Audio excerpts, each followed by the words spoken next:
I'm Joan Whitson. And Susan Murphy. And this is Gerald. Today we're going to be reading and acting out the story Giraffes Can't Dance by Giles Andreae. Enjoy!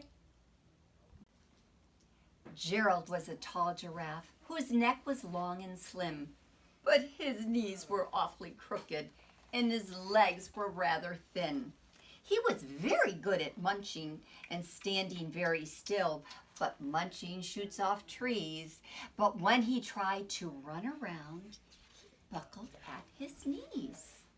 Now, every year in Africa, they hold the jungle dance, where every single animal shows up to skip and prance. And this year, when the day arrived, poor Gerald felt so sad because when it came to dancing, he was really bad. Well, the warthogs started waltzing and the rhinos rocked and rolled. The lions danced a tango that was elegant and bold. Woo. Oh, the chimps stood up. Cha-cha-cha! With a very Latin feel. And 8 baboons then teamed up for a splendid Scottish reel. Gerald swallowed bravely as he walked across the floor, but the lions saw him coming and they soon began to roar! Hey, look at clumsy Gerald, the animals all sneered. Giraffes can't dance, you silly fool. Oh, Gerald, you're so weird. Gerald simply froze up. He was rooted to the spot. They're right. He thought. I'm useless. I feel like such a clot. So he crept off from the dance floor and he started to walk home. He never felt so sad before, so sad and so alone. Then he found a little clearing and he looked up at the sky. The moon can be so beautiful, he whispered with a sigh. Excuse me, coughed a cricket who had seen Gerald early on, but sometimes when you're different, you just need a different song. Listen to the swaying grass and listen to the trees.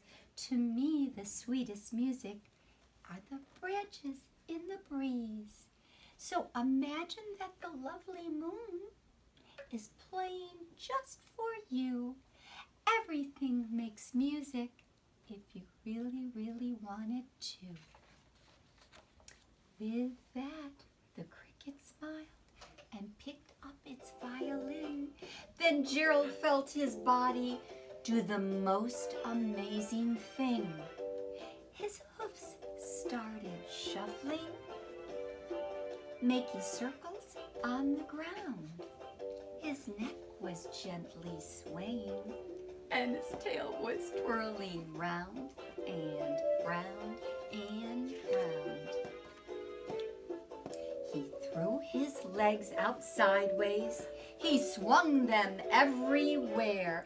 And then he did a backward somersault and leapt high in the air.